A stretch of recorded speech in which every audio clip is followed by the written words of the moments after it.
Bismillahirrahmanirrahim. Assalamualaikum warahmatullahi wabarakatuh.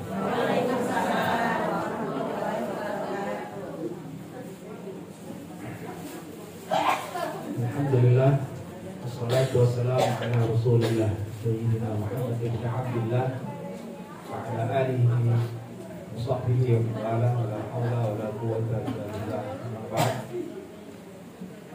Rabbi shrah li sadri wa yassir li amri wa hlul 'uqdatam min lisani yafqahu qawli.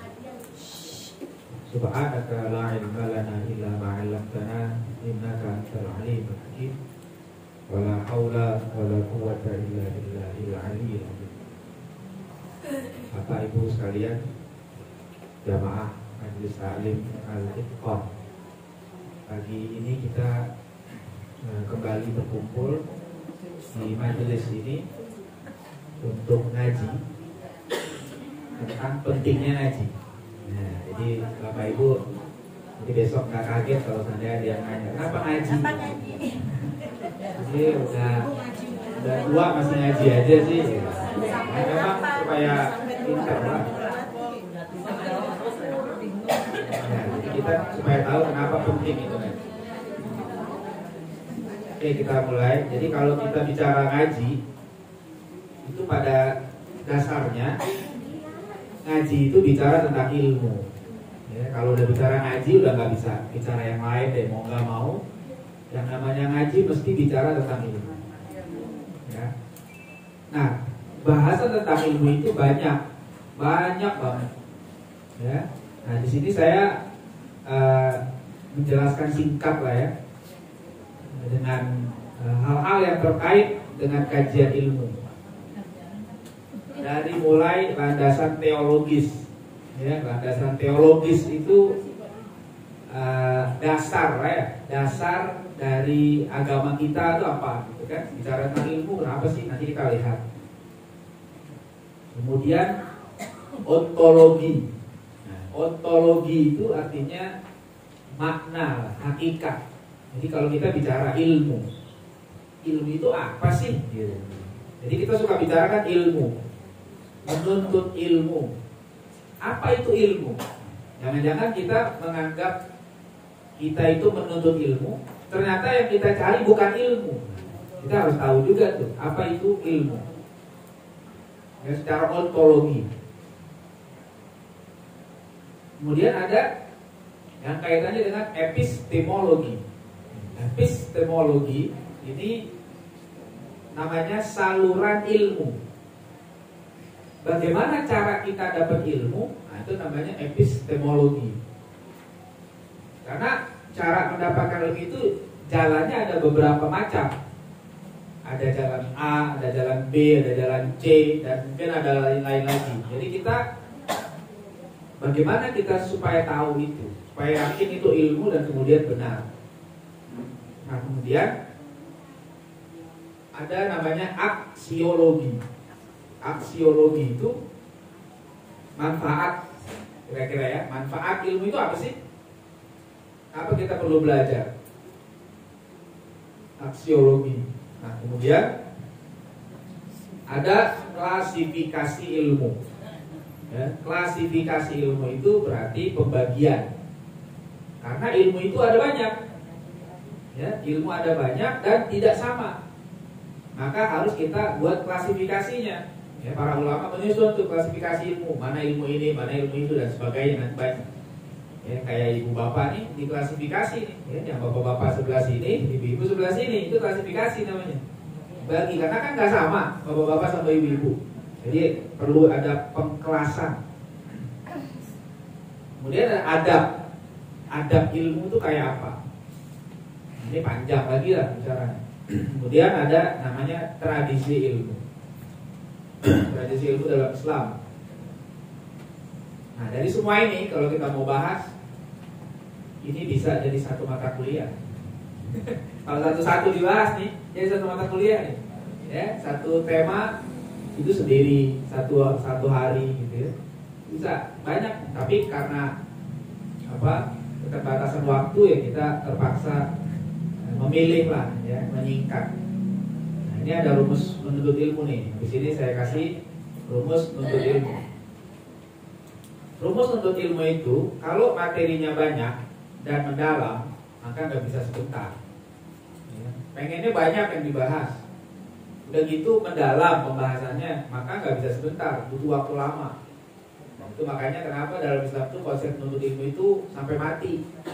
Karena kalau pengen dapat ilmunya banyak dan mendalam, bukan cuma banyak tapi mendalam, betul-betul menguasai. Makanya para ulama kita kalau belajar tuh nggak ada yang pernah sebentar, lama belajarnya.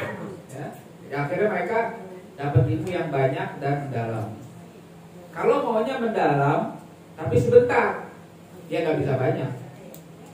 Ya, maunya mendalam nih kita bahas sampai detail, tapi waktunya singkat, cuma sejam, 2 jam. Ya udah berarti nggak bisa banyak. Satu aja kita bahas, satu materi aja kita bahas, tapi mendalam, gitu ya misalnya. Atau maunya sebentar, tapi banyak. Sebentar tapi banyak, ya nggak bisa mendalam. Berarti cuma kulit-kulitnya saja kira-kira gitu. Nah, jadi pilihannya begitu. Nah, sekarang kita ini waktunya sebentar dan materinya ada banyak tadi itu. Ya, ada banyak kan? Berarti saya nggak bisa mendalam. Saya hanya kasih sedikit-sedikit saja buat Bapak Ibu sekalian mengetahui. Kalau mau lebih dalam butuh waktu lagi, lebih panjang. Mungkin perlu waktu berapa pertemuan lagi. Ya. Nah, itu nanti kita lebih jauh lah ya. Oke, sekarang kita lihat satu-satu mulai yang tadi disampaikan. Sekarang landasan teologis. Landasan teologis yang pertama kita lihat tentu dari Al-Quran dulu. Ya, bagaimana Al-Quran memandang ilmu dan orang yang berilmu. Ya, pertama kita lihat misalnya ada ayat fa'lam annahu la ilaha illallah di surat Muhammad ayat 19. Fa'lam. Itu kata-kata fa'lam ya, itu artinya ketahuilah. Itu satu akar kata dengan ilmu. Ya, fa'lam surat Muhammad ayat 19 ya. Fa'lam annahu la ilaha illallah. Jadi la ilaha illallah itu kan tauhid. Ya kan? Tapi sebelum tauhid didului dengan fa'lam. Jadi artinya apa? Kita kalau pengen benar tauhidnya harus ada ilmu. Ya, kalau kita tidak berdasarkan ilmu, maka akidah kita juga bisa keliru. Makanya fa'lam. Allah ingatkan fa'lam annahu la ilaha illallah. Nah, kemudian yang kedua, misalnya ada dalam surat Al-Mujadilah atau ada yang baca Al-Mujadalah, boleh. Ayat 11. Ya, apa kata Al-Quran? Yarfa'illahu alladhina amanu minkum walladhina utul ilma darajat. Ya, Allah berjanji akan mengangkat derajat orang yang satu beriman, ya, kedua berilmu. Jadi yang derajatnya akan diangkat tinggi oleh Allah Subhanahu wa taala itu adalah kalau dia beriman dan berilmu. Bukan hanya beriman udah bagus. Tapi kalau dia berilmu maka akan lebih tinggi lagi derajatnya. Tentu ilmu yang dimaksud bukan sekedar tahu ya, tapi ilmu yang diamalkan, yang diajarkan, ikhlas dan sebagainya lah. Ilmu yang manfaat. Itu kedua nih, kenapa kita perlu belajar? Diangkat derajat. Baik secara duniawi, apalagi ukhrawi. Ya, contoh sederhana ya. Tapi kita bukan tujuan untuk duniawi kan. Tapi penghargaan itu ada. Contoh misalnya secara duniawi, orang yang punya ilmu, lah, misalnya siapa? Dokter deh ya. Dokter kan punya ilmu tuh, ilmu kedokteran ya. Bukan ilmu agama, ilmu kedokteran. Kalau dia punya ilmu, apalagi dokternya udah dokter spesialis, ya, sekali berobat berapa duit? Ratusan ribu ya, bisa 300.000 tuh paling murah. Di rumah sakit kalau kita ke dokter spesialis paling murahnya sekitar 300 ribuan. Nah belum obat itu, baru konsultasi ditanya sakitnya apa, gini, oh dikasih tahu nanti begini, makan ini kurangin, ini begini, nggak boleh gini, cuma gitu doang. Ngobrolnya lama apa enggak? Bentar, cuma paling 5 menit, ya, paling 10 menit kalau perlu diperiksa, udah. 200.000, 300.000 keluar. Itu kalau dokter spesialis. Nah, kemudian kita bayangkan kalau sampai satu orang dokter sehari di rumah sakit terima pasien 20 orang. Tuh 300.000 kali 20 aja udah 6 juta sehari tuh. Mohon maaf ya, tapi ini kita lagi coba bicara tentang kelebihan, bukan tujuan ya. Itulah kelebihan yang Allah berikan kepada orang berilmu contohnya. Itu kalau prakteknya pagi doang. Nah kalau sore praktek lagi. Belum praktek di rumah dan yang lain-lain. Itu contoh. Bandingkan dengan, mohon maaf, bukan merendahkan. Misalnya ada orang yang bekerja jadi misalnya apa? Tukang bangunan, kuli bangunan. Itu pekerjaan mulia, pekerjaan bagus. Tapi coba dia kerja dari pagi sampai sore. Sekarang bayaran tukang berapa? Paling 100-an lebih, 150 ya kan?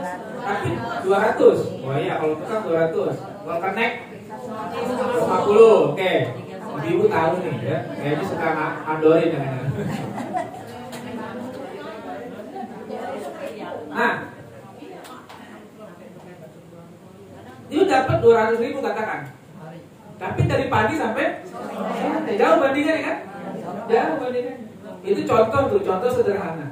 Tapi sekali lagi bukan bermaksud merendahkan profesi orang, tidak. Tapi tentu beda kan keilmuan. Bukan berarti orang yang jadi tukang punya ilmu, dia punya ilmu. Dia punya ilmu lah. Gimana mungkin dia bisa membangun kalau nggak ada ilmunya? Tapi kan tadi pekerjaan tukang lebih banyak mengandalkan fisik, tenaga fisik. Ya, sedangkan pekerjaan dokter lebih mengandalkan pikiran. Itu makanya lebih tinggi. Itu contoh sederhana lah ya. Jadi Allah janji mengangkat, belum lagi di akhir. Tapi kembali nanti semuanya kepada keikhlasan kita. Tapi ini jangan dijadikan sebagai motivasi untuk belajar kayak gitu nanti. Jangan ya, anak-anak kita jangan diajarkan begitu. Kamu belajarnya biar pintar jadi dokter, duitnya banyak. Nah itu udah nggak benar. Itu ngajarin anak jadi berpikir duniawi, ya, pragmatis. Bukan. Gak usah mikirin gitu, nanti rezeki datang. Ya. Ketiga, dalam surat Toha Allah berfirman, wa qur rabbi zidni ilma. Ya, katakan ya Muhammad, tambahilah aku ilmu. Ya Allah, tambahkan aku ilmu. Ya, Nabi disuruh oleh Allah berdoa. Doanya Rabbi zidni ilma. Ya Allah, tambahi aku ilmu. Gak pernah Nabi disuruh doa Rabbi zidni malan. Ya Allah, tambahi aku harta. Gak ada. Rabbi zidni ilma. Jahan gak ada, dipangkat gak. Apalagi Rabbi zidni zaujatan. Tambahi aku istri, gak ada. Nabi gak pernah baca doa itu. Ya, bapak-bapak ada yang baca doa itu gak? Enggak ya? Jangan Pak. Rabbi zidni ilma aja Pak. Yang baca Rabbi zidni zaujatan. Kawan istrinya diomelin Pak. Jadi yang disuruh tambah itu ilmu. Nabi aja disuruh tambah ilmu, mintanya. Apalagi kita umat Nabi Muhammad. Jadi kita mesti tambah ilmu. Itu yang kita harapkan. Keempat, ayat 122 surat Taubah. Ya. Maka al-mu'minuna liyanfiru kaffah. Tidak selayaknya orang-orang mukmin itu berangkat semua ke medan perang. Ini ayat ini konteksnya sedang dalam kondisi perang. Walaula nafara min kulli firqatin minhum ta'ifatun liyatafaqahu fid-din. Hendaknya ada, ya, kenapa tidak ada sekelompok orang yang memperdalam agamanya? Begitu ya. Jadi ini ayat ini bicara ketika kondisi perang. Tapi bukan negara kita yang diserang. Jadi kondisinya perang keluar. Nah, dalam kondisi kayak begitu, sebagian umat Islam berangkat perang, sebagian lagi enggak. Gitu ya. Kenapa? Suruh ada yang tetap memperdalam ilmu. Jadi sama-sama, kalau kata orang Betawi, saling nalangin. Yang enggak bisa berangkat perang, ditalangin sama yang berangkat perang. Nah, kalau lagi perang bisa ngaji nggak? Nggak bisa, susah ngadepin musuh. Nggak bisa ngaji. Nah, jadi yang nggak berangkat perang suruh belajar. Nah, karena dia perang ketinggalan ilmu, banyak. Akhirnya nanti ketika udah kelar perang, dia pulang kan, dia belajar sama yang ngaji. Itu caranya, saling tolong menolongi begitu. Ya. Jadi orang-orang itu dalam kondisi perang pun kewajiban untuk ilmu nggak boleh ditinggal semuanya. Kecuali negara kita diserang, boleh nggak bisa itu fardu ain hukumnya. Ya, tapi kalau dalam kondisi ini fardu kifayah. Yang berangkat ada, yang nggak berangkat tetap belajar.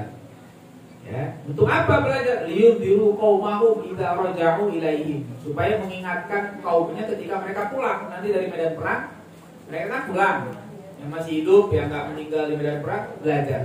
Aduh, saya kemarin ketinggalan pelajaran nih, gini. Apa yang kemarin sampai itu begitu? Ya, la'allahum yahdharun, agar mereka waspada. Gitu ya. Ini beberapa ayat Quran.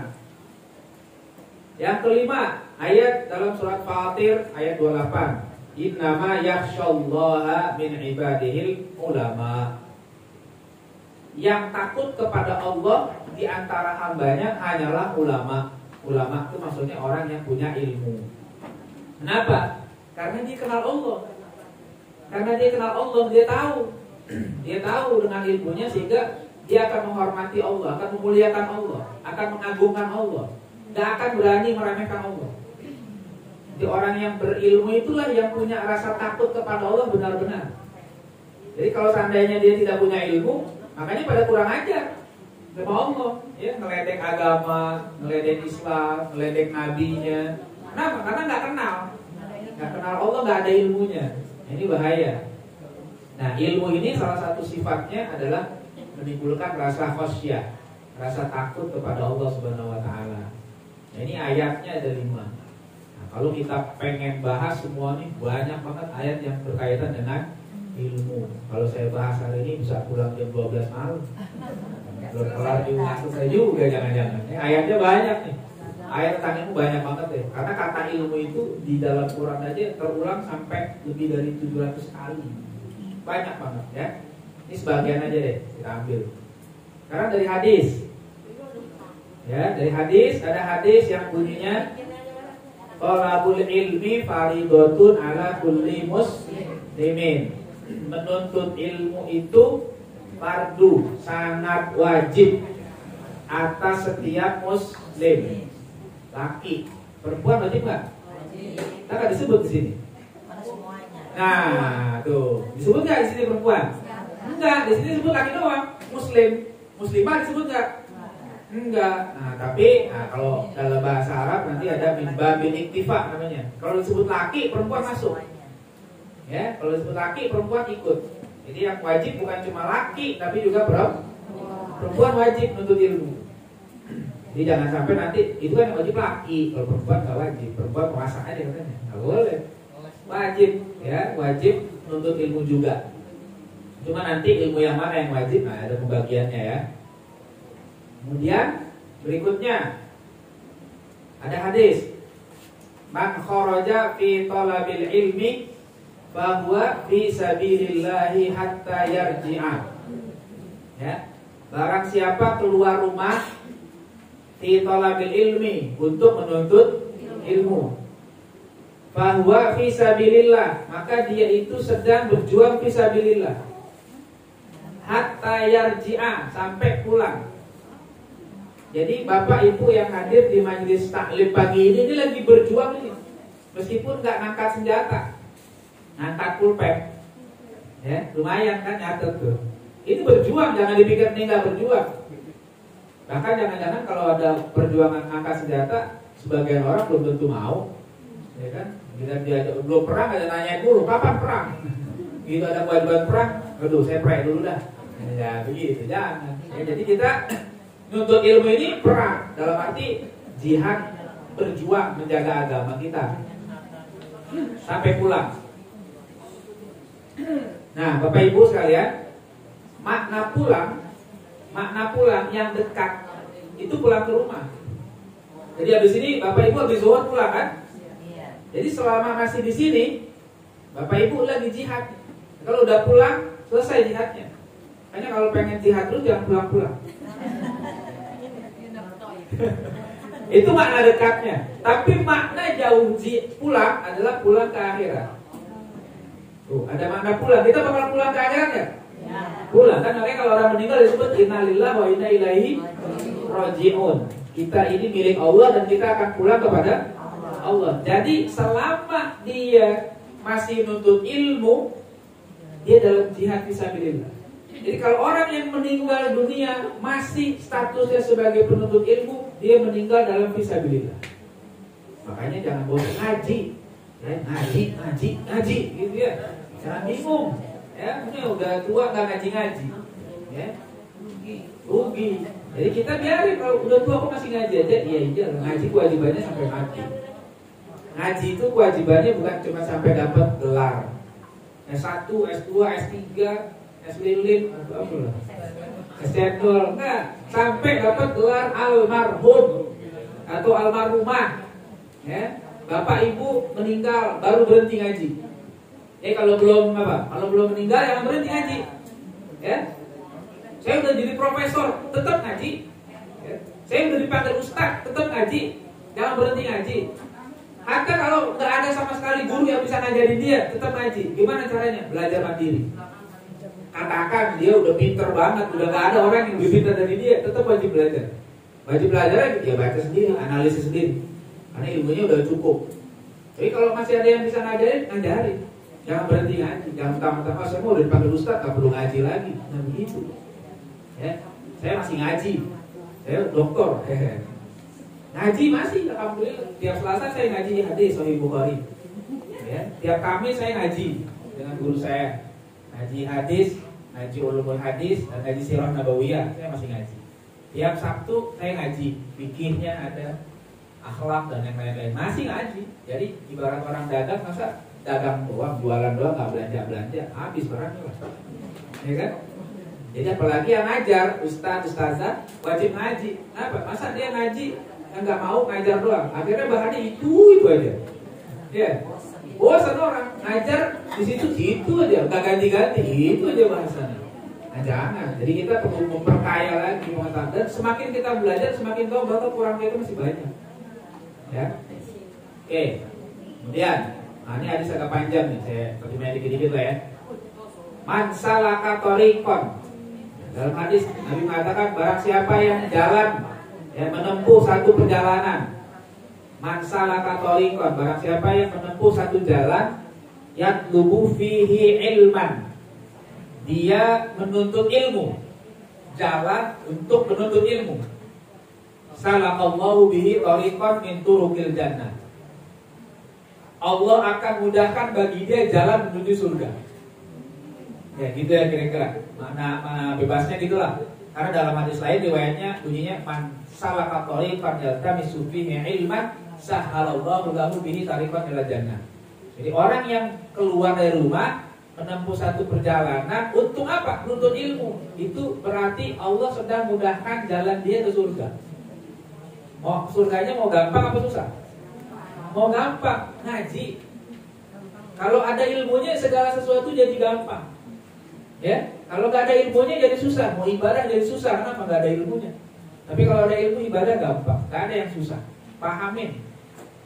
Kedua, wa innal malaikata. Sesungguhnya malaikat-malaikat itu lata do'u ajnihataha. Mereka meletakkan sayap-sayapnya.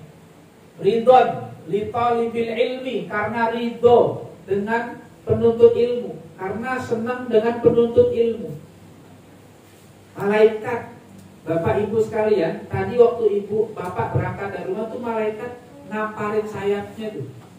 Saya suka bilang ke teman-teman yang ngaji, orang-orang kalangan selebritis tuh bangga banget kalau jalan di atas karpet merah, ya kan? Dia lenggak-lenggok gitu, ya di atas karpet merah. Dia apa namanya tuh selain itu? Iya, catwalk. Tahu itu. Jalan ya kan? Bangga itu. Kita ini bapak-bapak ibu-ibu yang ngaji itu malaikat pada ngamparin saya. Cuma kita kagak lihat aja. Kalau kita lihat, wah.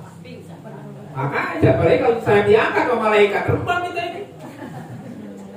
Jadi malaikat aja ngangkat saya, merendahkan sayapnya karena ridho dengan kita yang nuntut ilmu. Nah, malaikat itu kalau dulu Waktu Nabi Adam diciptakan, malaikat sujud kepada Nabi Adam. Kenapa? Ada ilmu. Ya kan? Karena Nabi Adam punya ilmu, malaikat nggak punya ilmu yang diajarkan kepada Nabi Adam. Makanya disuruh sujud. Nabi Adam disuruh nyebutin bisa. Ambi hubi asma'i haula, sebutin nama Nabi Adam ini. Begitu malaikat, qalu subhanaka la ilma lana illa ma 'allamtana innaka antal alimul hakim. Malaikat aku tahu diri. Saya nggak bisa sujud kepada Nabi Adam. Sujud apa? Sujud hormat. Ya, bukan sujud ibadah. Kalau sujud ibadah boleh hanya kepada Allah. Sujud hormat disuruh kepada Nabi Adam. Kita bukan Nabi Adam, tapi Bani Adam. Jadi kita nggak disuruh, malaikat nggak suruh sujud kepada kita, tapi sayapnya jadi hampakan gitu, menghormati kita orang-orang yang berilmu. Ya. Itu kedua. Ya. Ketiga, wa innal alima, dan sesungguhnya orang yang berilmu. Orang yang berilmu, yang punya ilmu, yang ngajar, yang dakwah, yang menyampaikan ilmu kemana-mana. La yastaghfiru lahu. Banyak yang minta ampun buat dia. La yastaghfiru lahu. Pada minta ampun buat orang alim itu siapa? Man fis samawati. Semua malaikat di langit. Malaikat di langit banyak nggak? Banyak. Langit 1, langit 2, langit 3, langit 4, semuanya banyak. Belum lagi malaikat yang ada di Arsy, di mana-mana. Semua mintain ampun. Ya Allah ampunin si fulan, ya Allah ampunin si fulan. Wa man fil ardi. Semua yang ada di bumi. Manusia, makhluk Allah yang di bumi banyak nih. Ya, jin Islam ada. Ya, makhluk semua. Pohon-pohon makhluk bukan? Makhluk itu mintain aku, cuma kita nggak dengar istighfarnya. Minta sampai disebut wal itan. Ikan di lautan, di air. Ikan, banyak nggak ikan? Banyak. Keluarga besar ikan teri aja. Mintain ampun buat kita, beruntung banget Bu, Pak. Ya nggak? Dosa kita ada nggak? Banyak. Tapi pasukan ikan teri mintain ampun. Ya Allah, ampunin si fulan. Ya Allah, ampunin si fulan. Itu pasukan ikan teri, coba tuh. Banyak kan? Kita kalau beli ikan teri di pasar sekilo ada berapa? Udah banyak. Belum pasukan udang rebun. Tambah banyak lagi. Ya?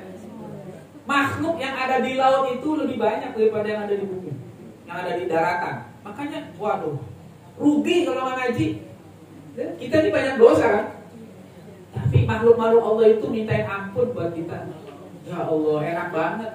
Kalau istiqomah begini, malaikat mintain ampun, manusia, makhluk-makhluk lain di bumi semuanya mintain ampun. Nah, pertanyaannya gini sekarang, kenapa tuh ikan-ikan pada mintain ampun buat kita? Kenapa makhluk-makhluk kayak semut di lubang mintain ampun? Kenapa? Kenapa Pak? Kenapa Bu? Malaikat apa? Makhluk-makhluk binatang-binatang memintakan ampun buat kita kenapa? Kira-kira? Alasannya, logisnya gimana? Kenapa dia mintain ampun? Iya, kita banyak dosa pasti. Karena mereka nggak bisa ngaji. Karena mereka nggak bisa ngaji. Oke. Secara logisnya gini. Karena berdampak pada. Nah, gimana Bu? Berdampak pada ilmunya. Semuanya makhluknya. Nah, ada itu. kita lebih baik lagi. Nah, gini. Bagus tuh. Jadi kalau seandainya gurunya ngajarin bener, ngajarin bener, otomatis murid-muridnya diajarin jadi orang bener. Kalau orang bener merusak alam nggak? Nggak bakal. Yang suka merusak alam tuh kan yang kagak bener. Ya, makanya kenapa tuh binatang pada ngedoain? Karena gara-gara mereka nih alam kita terjaga. Ya, jadi didoain. Ya, nggak ada tuh yang namanya apa lautan dibom, ya, tumbuh-tumbuhan digundulin, nggak ada tuh. Kenapa? Karena orang-orang yang punya ilmu tahu dia boleh manfaatin, ambil ikan buat makan boleh, tapi nggak dirusak alam itu. Ya, nggak dibuang sampah sembarangan dan sebagainya, nggak rusak. Jadi kehidupan mereka makhluk lain itu dapat pengaruh positif dari orang-orang yang berilmu. Makanya wajar kalau mereka mendoakan kita. Begitu. Nah, jadi enak nih kita didoain tuh. Makanya jangan berhenti ngaji, jangan berhenti belajar supaya terus dapat istighfar. Kalau malaikat udah istighfar, udah pasti diterima sama Allah. Malaikat gak punya dosa. Ya, insya Allah. Jadi kita semangat terus ngaji. Hujan ngaji, gerimis ngaji. Alhamdulillah, hujannya berhenti. Oke, lanjut lagi. Banyak nih keutamaan. Wa inna fadlal alim, dan sesungguhnya keutamaan orang berilmu alal abid dibandingkan yang ibadah. Ada orang ibadahnya rajin, tapi ilmunya pas-pasan. Bukan berarti gak punya ilmu nih. Kalau ibadah gak pakai ilmu sama sekali kan gak sah ibadahnya. Ada ilmunya, tapi pas-pasan. Sekedar buat dia amalin sendiri. Tapi kalau alim berarti ilmunya buat sendiri dan orang lain. Apa keutamanya? Kafadlil qamar lailatul badri ala sairil kawakib. Keutamaannya seperti bulan purnama dibandingkan bintang-bintang. Bintang terang, begitu ada bulan purnama cahayanya kalah. Ya, begitu bintang terang, tapi begitu ada bulan purnama hilang, gak kelihatan. Ya, cahayanya udah tertutup dengan cahaya bulan. Gitu ya. Tuh berikutnya. Ada lagi apa? Wa innal ulama warathatul anbiya. Dan ulama itu adalah warathatul anbiya. Ya, orang yang mewarisi para nabi. Di ulama tuh orang yang berilmu itu yang melanjutkan nabi. Nabi nggak ada, dulu ada nabi, sekarang nabi udah nggak ada. Maka perjuangannya dilanjutkan oleh para ulama, oleh ahli ilmu. Wa innal anbiya lam yuwarithu dinaran wala dirhaman. Dan para nabi itu tidak mewarisi dinar maupun dirham. Ya, nabi nggak meninggalkan uang sepeser pun yang diwarisi. Nggak ada satu dinar kah, satu dirham aja nggak ada. Tapi walakin warathul ilma, yang diwarisi oleh nabi itu adalah ilmu. Ya, maka kata Nabi, faman akhadhahu akhadha bihadzin wafir. Barang siapa yang mengambil bagiannya itu, bagian ilmu, akhadha bihadzin wafir, dia mengambil bagian yang besar. Jadi kalau kita ngaji itu sama dengan kita lagi ngambil bagian dari warisan Nabi dengan jumlah yang besar. Orang-orang biasanya kalau udah ngomong warisan, ada yang sampai berantem sama keluarganya, ya kan? Gara-gara apa? Warisan, rebutin duit, ya, rebutin harta peninggalan orang tuanya, sampai berantem, pengen dapat yang banyak, sampai muncul istilah duit gak ada saudaranya, ya kan? Duit gak ada saudaranya katanya, pokoknya bagi, maunya berkanya. Tapi giliran warisan Nabi nggak mau diambil. Ini warisan Nabi ini luar biasa, rugi kalau kita nggak ambil. Ya. Oke, sekarang yang berikutnya ada riwayat lain, bunyinya ubdu aliman. Ya, jadilah kamu orang yang berilmu. Perintah Nabi nih, jadilah orang yang berilmu. Kalau nggak bisa gimana? Au muta'alliman. Kalau nggak bisa berilmu, jadi muta'allim, jadi pelajar. Ngaji. Muta'allim itu yang ngajinya serius, itu namanya muta'allim. Ngaji dicatat, ya, diulang-ulang ketika di rumah, ya, dihafalin, nanti diuji sama gurunya, itu namanya muta'allim. Kalau dia lulus ujian sama gurunya, dapat namanya ijazah. Kalau dalam Islam, ijazah itu izin sebenarnya, izin buat ngajar. Ya, diuji sama gurunya begini gini, bisa coba jelasin yang kemarin belajar begini bisa, itu namanya ijazah. Saya ijazahan kamu untuk ngajar, boleh. Jadi muta'allim ini adalah orang yang bakal menggantikan alim ketika si alim wafat. Ya, jadi orang yang punya guru, ketika gurunya nggak ada, dia naik otomatis. Jadi nggak bisa digantiin sama yang lain. Ya, nggak boleh orang lain yang nggak jelas gantiin dia. Nggak jelas belajarnya nggak bisa, kecuali dia belajar juga meskipun bukan sama si fulan, ya, tapi belajar kemana-mana sehingga dia diakui, boleh. Imam Malik ketika ada, ya Imam Malik yang jadi imam. Ya. Begitu Imam Malik wafat, muncul murid-muridnya. Imam Syafi'i muncul, belakangan muncul, begitu. Karena dia pernah belajar langsung kepada Imam Malik. Itu namanya muta'alim. Jadi muta'alim itu adalah orang yang belajar dengan serius, sungguh-sungguh. Pelajaran dicatat, dihafalin, diulang-ulang, nanti ada ujiannya. Itu muta'alim. Yang ketiga, kalau nggak bisa jadi muta'alim, udah capek nih jadi muta'alim, ya. Harus ngapalin pelajaran, harus ngapalin dalil, harus bisa memahami dengan benar. Wah capek kayaknya, saya nggak sanggup dah. Udah. Jadi yang ketiga, mustami'an, ya, pendengar, nguping, kalau nguping, ngaji nguping. Jiping. Nah, tuh dengerin aja udah. Hadir deh ke majelis, dengerin. Oh, udah. Nyatet enggak? Ya, berarti mustami kategorinya tuh. Ya, duduk dengerin tapi masih hadir, bagus, dapat peringkat 3 namanya. Dengerin aja gitu kan. Daripada di rumah ngapain juga, mendingan dia datang ke majelis alim. Dengerin, dapat ilmu. Meskipun kadang-kadang lupa lagi. Ya, begitu pulang dari pengajian kita dari ngaji apa? Gue lupa. Dapat pahala tetap itu. Kenapa? Kan udah dengar. Ya, cuma lupa kadang-kadang. Nah, makanya supaya kalau lupa dicatat tuh begitu. Jadi ketika ditanya tadi apa itu, betul boleh catatan. Enaknya kalau punya catatan gitu. Bisa ngelihat lagi. Oh, tadi Ustadz ngomong begini. Nah, lumayan itu. Itu namanya mustami. Peringkat 3 nih, ranking 3 mustami lumayan. Nah, sekarang mustami juga nggak bisa. Karena mungkin masih sibuk kerja, banyak urusan. Ya udah deh, muhibban. Jadi orang yang cinta sama ilmu. Paling nggak begitu. Belum sempat bisa hadir rutin, tapi senang kalau mendengar orang ngaji. Ya, orangnya belum bisa hadir, kuenya mampir. Ya betul itu muhibban. Besok di sini ada pengajian, Ustazah. Iya, ini saya kirim makanannya buat yang ngaji. Bagus nggak tuh? Bagus. Namanya masih ada cinta sama ilmu. Ya, emang nggak bisa hadir? Saya masih kerja, belum bisa hadir. Saya cuma bisa ngasih duit aja dah. Itu orang-orang ngaji pakai kitab nggak? Kalau pakai kitab, saya beliin kitabnya. Bagus itu. Dia nggak ngaji karena masih ada urusan, tapi dia dapat pahala. Doain aja mudah-mudahan ntar ada waktu luang dia ngaji. Masih bagus, namanya masih support. Ya, masih ada cinta. Tapi kata Nabi, wala takunil khamisah, jangan kamu jadi kelompok yang kelima. Kelima itu apaan?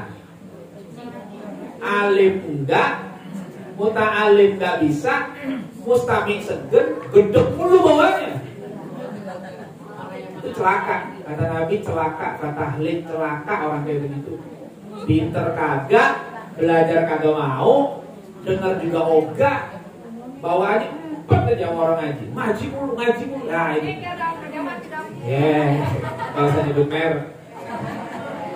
Siapa aja, ini hadis berlaku umum, bukan berlaku khusus. Siapa aja. Ya, siapa aja pokoknya. Di mana-mana orang belajar ada aja. Ya, jadi ini sifatnya hadis itu umum. Sesuatu yang berlaku umum jangan diperkhusus. Yang lagi ketemu dia Ustaz. Ya, pokoknya siapapun. Oke. Kemudian ini ada, saya mohon maaf belum sempat terjemahin ya. Saya terjemahin aja lah ya. Ini kata-kata Sayyidina Ali radhiyallahu anhu. Sayyidina Ali bilang gini, kalimatnya mal fakhru illa li ahli ilmi innahu. Ya, tidak ada kebanggaan yang patut dibanggakan kecuali kalau boleh hanyalah untuk ahli ilmu. Jadi sikapnya kebanggaan yang boleh dibanggakan itu kalau boleh itu ahli ilmu tuh banggain ilmunya kalau boleh. Ya masalahnya ilmu aja nggak boleh dibangga-banggain kan. Kalau memang boleh, ilmu itu lebih layak dibanggakan daripada yang lain. Daripada banggain harta. Kan orang sekarang banyak tuh banggain harta tuh. Nih, gue baru bikin rumah baru nih, ada liftnya, ada kolam renangnya. Beli mobil baru, ada yang begitu kan bangga-banggain hartanya. Kalau memang pantas dibanggain, kata Sayyidina Ali, ilmu tuh lebih pantas dibanggain. Kalau boleh.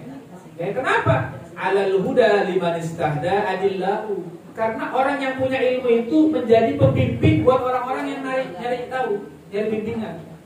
Ya. Orang nggak tahu jadi tahu. Orang yang tersesat jadi ke jalan yang benar. Itu pantas dibanggakan kalau seandainya boleh gitu ya. Yang kedua, waqad lukul limri'in maka nayuhsinuhu. Nilai orang itu sesuai dengan kebaikan yang dilakukannya.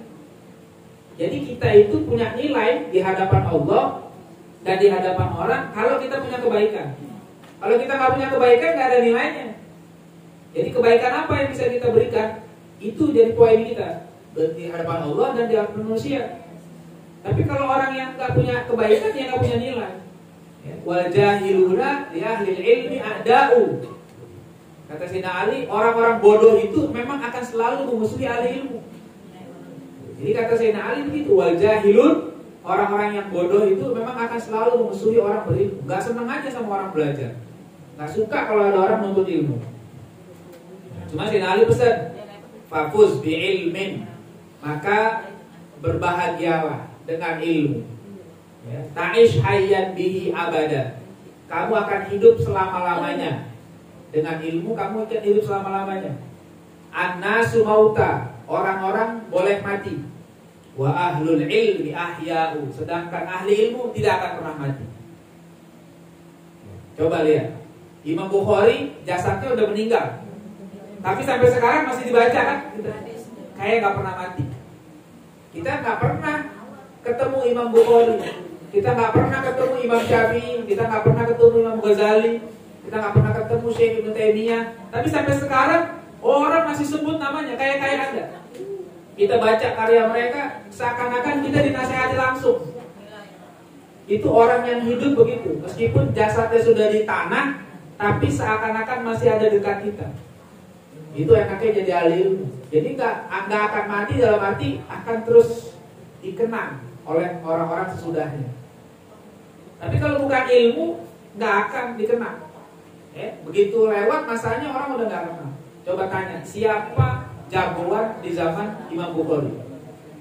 Nah, ada yang tahu namanya siapa? Kan mungkin ada jagoannya kan, tapi siapa nama jagoannya? Nggak dicatat. Yang dikenal ahli. Oke, berikutnya. Ini agak panjang. Saya terjemahkannya gini, singkatnya. Ada seorang ulama namanya Al-Fat Al-Mausili, orang Mosul di Irak ya. Dia bilang gini, alaisal maridu idza muni'at ta'am wasyarab wad-dawa yamut. Dia ditanya sama orang, bukankah orang kalau sakit, jangankan sakit lah, ini sehat juga bisa, sakit terus nggak dikasih makan, nggak dikasih minum, nggak dikasih obat, kira-kira mati nggak? Mati lah. Yang sehat aja kalau nggak makan nggak minum mati, apalagi yang sakit. Ya nggak dikasih obat, gitu. Terus dia tanya itu ke orang-orang jawab, oh bala, iya betul, pasti mati. Nah kemudian dia kias kepada diri manusia. Qala kadzalika al-qalbu, kata Fat al-Mausili ini, begitu juga hati manusia, begitu juga jiwa manusia. Idza muni'anhu hikmah wal ilm salatata ayyam yamut. Kalau hati manusia, jiwa manusia tidak diisi dengan hikmah, tidak diisi dengan ilmu, maka dia juga akan mati. Yang mati bukan fisiknya, tapi jiwanya mati. Kalau mati fisik, badan kita mati nih, orang mati, dicubit, bergerak apa enggak? Enggak berasa karena udah mati. Begitu juga orang yang jiwanya mati, udah nggak bisa dikasih nasihat, nggak berasa sama dia. Ya, makanya jangan sampai jiwa kita mati. 3 hari nggak dapat hikmah, nggak dapat ilmu, hatinya bisa mati. Karena itu musibah. Makanya dalam generasi salafus saleh dulu katanya, itu kalau ada kalangan mereka yang nggak kelihatan di majelis ilmu 3 kali, itu ditakziahin. Karena kena musibah. Innalillahi wa inna ilaihi raji'un. Tapi nggak pasang bendera kuning. Cuma musibah. Ditanya kenapa kok dibilang, Anda nggak dapat hikmah, Anda nggak dapat ilmu, beberapa hari nggak datang, itu musibah. Kecuali dia sakit mungkin ya, uzur. Tapi kalau nggak ada, didatengin takziah. Takziahnya begitu. Kenapa? Karena nggak ngaji-ngaji. Kalau ada yang nggak ngaji-ngaji, takziahin dah. Datengin bawain kue gitu, tanya mana aja yang ngaji-ngaji gitu. Masih mau ngaji, mau ngajiin gitu. Ya? Jadi insya Allah kita doain yang ngaji panjang umur. Itu komentar dari seorang ulama namanya Fat Al-Mausili, orang Mosul. Nah kemudian kata-kata ini dikomentari oleh Imam Ghazali. Walaqad shadaqa, benar apa yang dikatakan Fat Al-Mausili ini. Fa inna ghidha'al qalbi al-ilmu wal hikmah. Karena makanan hati kita itu ya ilmu, ya hikmah. Kan manusia itu ada jasmani, ada rohani. Jangan cuma jasmani doang yang dikasih makan. Giliran jasmani kita pagi-pagi udah nasi uduk, ya. Siang udah apa tontonannya apa nggak tahu, sayur asem. Ya, disiapin tuh makan malam lain lagi. Hatinya nggak dikasih makanan, dia mati. Ya, bihima hayatu, dengan itu hatinya hidup, jiwanya hidup. Ya, makanya kata Opik ada namanya tombo hati. Tombo hati apa? Obat hati atau makanan hati, atau sebetulnya santapan rohani. Habis santapan jasmani ada santapan rohani. Jangan cuma jasmani aja yang dikasih. Ya, kama anna ghidhal jasad at-ta'am. Jadi makanan fisik ya itu tadi nasi, kalau kita nasi, sayur, lauk ya. Tapi makanan hati kita nggak perlu nasi uduk. Ya, perlunya ilmu. Jadi kalau orang yang nggak pernah belajar, dia sama saja bikin jiwanya kelaparan. Orang kalau kelaparan beringas nggak? Beringas. Begitu juga kalau yang hatinya kelaparan, nggak bakal tenang hidupnya. Makanya hati-hati, jangan dibiarin. Lapar gitu. Terus kenapa ada orang-orang yang pada nggak mau belajar juga, nggak mau ngaji juga, padahal tahu resikonya kalau nggak ngaji itu hatinya mati. Tapi kata Imam Ghazali gini, faman hukidal ilma faqad umarid wa mautuhu lazim. Kalau orang yang nggak mau belajar, hatinya bakal sakit, lama-lama mati. Kok dia nggak ngerasa bakal begitu? Lakinnahu la yashkur bihi. Dia nggak ngerasa. Kok bisa nggak ngerasa sih hatinya sakit bakal mati? Kenapa? Itu hubbud dunya wa syughluhu bihi abdala ihsasa. Karena perasaan cinta dunia itu yang bikin dia lupa semuanya. Ya, jadi rata-rata orang yang nggak mau belajar lagi karena udah tergiur dengan dunia. Ini udah lupa. Orang kan kalau udah cinta lupa sama segalanya kan? Ya kan? Orang kadang bilang cinta itu buta. Ya, biar kata di bawah pohon bambu banyak nyamuk, kalau berduaan tetap aja. Kata orang yang pacaran begitu. Cinta, udah cinta pokoknya semua orang bilang dia mah jelek, kata dia cakep, udah begitu. Jadi orang yang udah cinta dunia udah nggak mikirin lagi, jadi nggak berasa kalau dirinya sakit, jiwanya sakit. Makanya kita jangan kayak begitu ya. Kemudian Imam Syafi'i sampai ngomong thalabul ilmi afdalu minan nafilah. Menuntut ilmu lebih utama daripada sholat sunnah. Ya, sholat sunnah, ya, sholat sunnah sholat sunnahnya berapa? Paling qobliyah ba'diyah ya, duha, ya, tahajud, ya, oke lah lumayan. Ada yang lebih utama apa? Haji. Untuk ilmu itu lebih utama. Nah ini penting juga ada, ya kita paham. Jadi mana yang lebih utama itu dahulukan. Saya pernah ngingetin satu orang dulu waktu lagi ngisi kajian ya, itikaf. Waktu itu itikaf Ramadan di Jakarta. Saya diminta ngisi kajian, nggak ada taraweh. Saya udah mau mulai, masih ada yang ngasih baca Quran. Nah itu saya tegur. Saya bilang, Anda kalau mau baca Quran jangan di sini, bacanya di luar sana. Ini udah mau mulai ngaji. Kenapa? Soalnya kalau dia ngedengerin ngaji itu lebih manfaat daripada baca Quran. Kalau dibaca Quran dia cuma pahala buat dia sendiri. Tapi kalau dia ngaji, dia paham, dia bisa bagi nanti ke keluarganya, ke teman-temannya. Bukan yang kita ngarang, bukan ngarang baca Quran. Saya nggak ngarang baca Quran. Baca Quran itu bagus, tapi kalau nggak pada tempatnya dia salah. Jadi kalau lagi ngaji jangan baca Quran. Baca Qurannya tutup. Nanti kalau ngaji udah kelar baca lagi. Di rumah baca Quran. Tapi kalau lagi dibaca semua fokus udah dengerin. Ya, baca Quran, jangan berhenti dulu baca Quran. Ya, jangan bukan berarti Quran dikalahin tuh. Quran kalau nggak dipakai ilmu ya salah, begitu akibatnya. Makanya saya tegur, saya bilang tolong yang masih baca Quran di stop dulu. Kalau mau hadir silakan duduk sini, tapi kalau enggak mau baca Quran, baca Qurannya di luar aja, jangan di sini. Iya, tutup Qurannya dulu. Saya kasih tahu bukannya benci, saya nggak benci, saya senang juga baca Quran, tapi pada tempatnya. Ya. Iya, sholat sunnah aja jangan. Kalau lagi ada ngaji sholat sunnah, sholat nanti dulu ngaji dulu. Ya, begitu. Jadi jangan dianggap menuntut ilmu itu remeh. Enggak, ini luar biasa. Makanya jangan sampai kita salah. Pernah Imam Syafi'i katanya malam sholat sunnah tahajudnya dikit. Ya. Pernah Imam Syafi'i sholat tahajudnya dikit. Ya, tapi dalam malam itu dia berhasil memecahkan masalah fikih 70 masalah. Ya. Ada ulama yang sholat tahajudnya nggak banyak. Maksudnya cuma sekedar 2 rakaat gitu ya. Tapi malam itu mikir dia nulis, ya, dia mikir, dia nyiapin materi buat ngajar. Jangan dibilang, ibu nggak tahajud tuh. Yang dibuat sama dia lebih manfaat tuh daripada tahajud. Ya.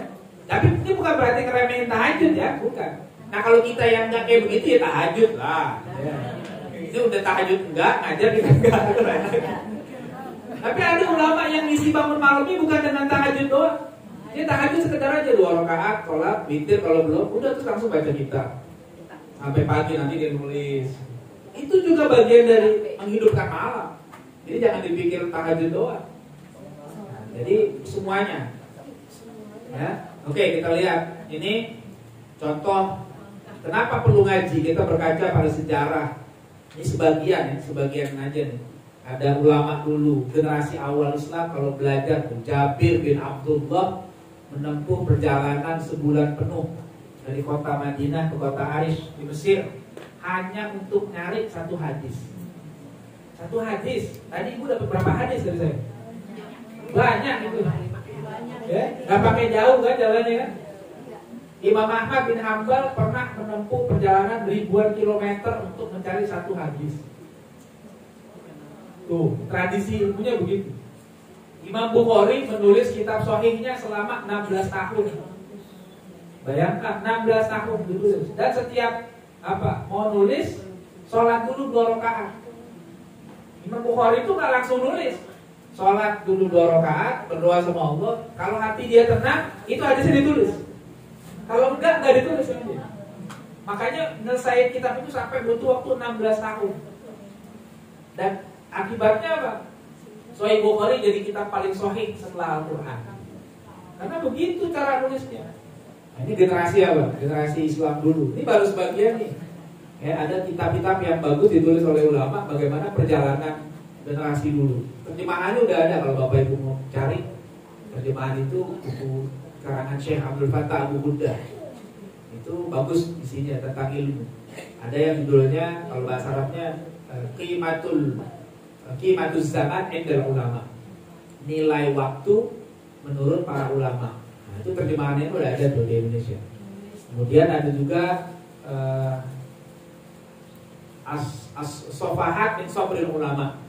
Ya, Sofahat min Sabril Ulama. Nah, terjemahan bahasa Indonesia juga sudah ada. Ya, kisah kesabaran para ulama ketika menuntut ilmu. Sampai ada kitabnya namanya apa? Al-Ulama Ul-Muzzab Alladzina atharul ilma 'ala zawaj. Kitab beliau tulis ulama-ulama yang membujang, yang lebih memilih ilmu daripada menikah. Ya, itu sampai ada datanya tuh dia punya. Jadi ulama yang nggak sempat nikah, bukan benci nikah ya, beda tuh. Kalau benci nikah nggak boleh, bukan nggak mau, dia akhirnya terlalu asik dengan ilmu sampai lupa. Siapa antara lain? Imam Nawawi. Imam Nawawi itu nggak menikah dan memang meninggalnya muda, usianya cuma 45 tahun.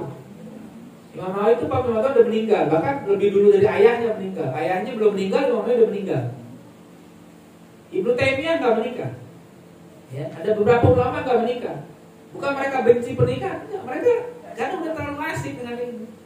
Ya, nah, kita enggak lah. Saya suka bilang ke teman-teman saya, antum nikah lah, jangan nggak nikah. Kalau dia nggak nikah jadi ulama. Antum udah nggak nikah nggak jadi ulama, ngapain? Kalau nggak nikah jadi ulama lumayan masih gitu ya. Tapi ini udah nggak nikah nggak jadi ulama, ngapain? Udah, ini contoh beberapa langkah generasi awal Islam dalam menuntut ilmu. Kita belum ada apa-apanya.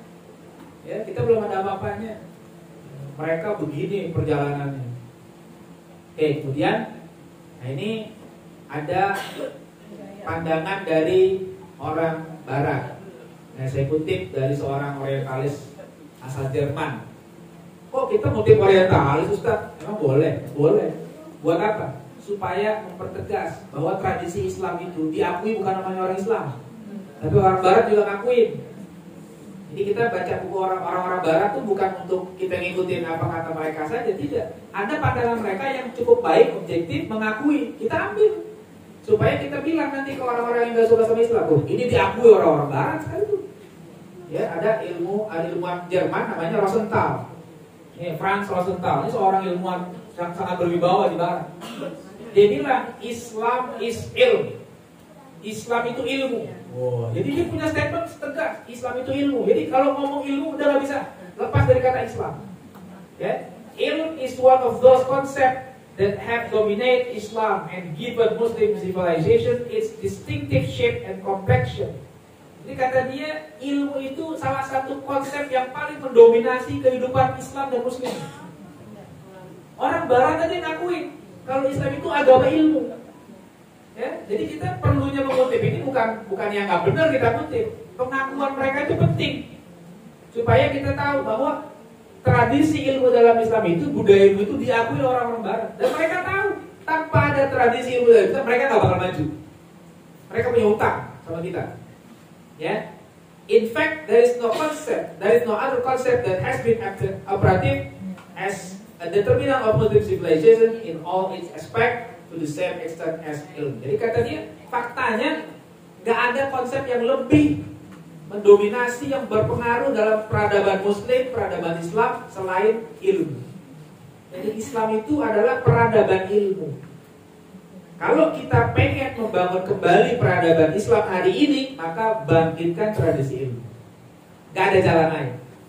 Ya. Kalau tradisi ilmunya ditinggal, maka cita-cita mengembalikan kegemilangan peradaban itu cuma mimpi aja. Ya. Jadi kita banyak berwacana bangun peradaban. Ini caranya gimana? Nabi itu bangun peradaban di Madinah itu pakai ilmu. Jadi secara fisik bangunannya biasa-biasa saja, tapi orang-orang itu luar biasa. Kenapa? Karena dengan ilmu. Makanya ketika ayat pertama saja turun itu muatannya ilmu kan? Iqra, bacalah, ya nggak? Itu ilmu, bukan sembarang. Kita tidak menafikan bahwa ada masalah di bidang-bidang yang lain. Kalau dibilang Islam itu punya masalah ekonomi, iya, kita juga tahu kan. Islam punya masalah dalam sosial, iya, dalam masalah hukum, iya, dalam masalah politik, iya, betul. Kita akui semua ada masalahnya. Tapi kunci utamanya di ilmu. Kalau di ilmu ini diperbaiki, nanti bisa memperbaiki ekonomi, memperbaiki politik, memperbaiki hukum dan sebagainya. Tapi kalau ilmunya enggak, akan berulang lagi begitu.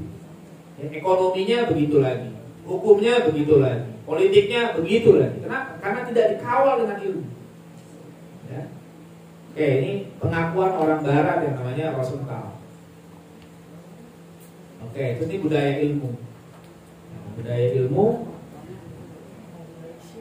Ini orang Malaysia nih ya, Wan Muhammad Nurwan Daud, guru kami di Malaysia. Dia bilang, apa sih yang dimaksud budaya ilmu?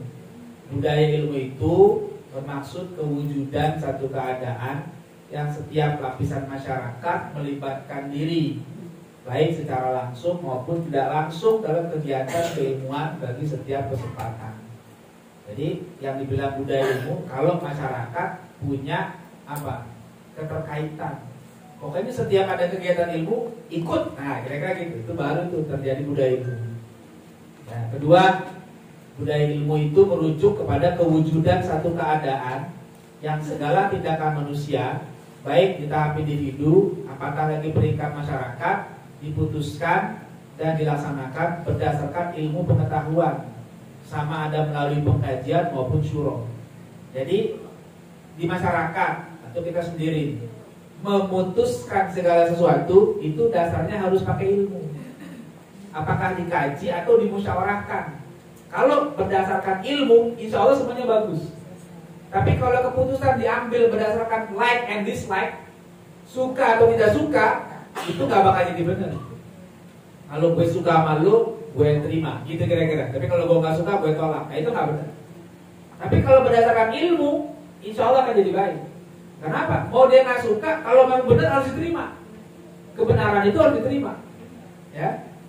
Kemudian yang ketiga, dalam budaya ilmu, ya, budaya ini ilmu dianggap sebagai satu utama tertinggi dalam sistem nilai pribadi dan masyarakat di setiap peringkat. Ya. Orang masyarakat yang berbudaya ilmu itu adalah masyarakat yang menghargai orang berilmu. Jadi kalau masyarakat kita sudah menghargai orang yang berilmu, berarti masyarakat itu sudah berbudaya ilmu. Tapi kalau yang dihargai ya, bukan kalangan ahli ilmu, ya, malah yang dihargai itu orang-orang yang nggak jelas, ya, kalangan selebritisnya bukan ilmunya, ya berarti belum berbudaya ilmu, tapi berbudaya hedonisme, gaya hidupnya. Harusnya ketika ada orang yang apa punya prestasi keilmuan itu yang diangkat, ya, bukan malah yang merusak. Kalau orang sekarang bilang apa? Guru yang tugasnya mendidik masyarakat gajinya asal-asalan. Masih ada sebagian nggak sejahtera. Padahal kerjaannya memperbaiki masyarakat supaya jadi baik. Sementara orang-orang yang kerjaannya ngerusak masyarakat dibayar mahal. Kan begitu? Orang yang kerjanya merusak masyarakat, tontonan-tontonan yang nggak bagus, ya, bintang-bintang film yang filmnya nggak jelas, bayarannya mahal, begitu kan? Belum lagi sekarang pada punya channel YouTube, ya, dapat duit ya dari YouTube.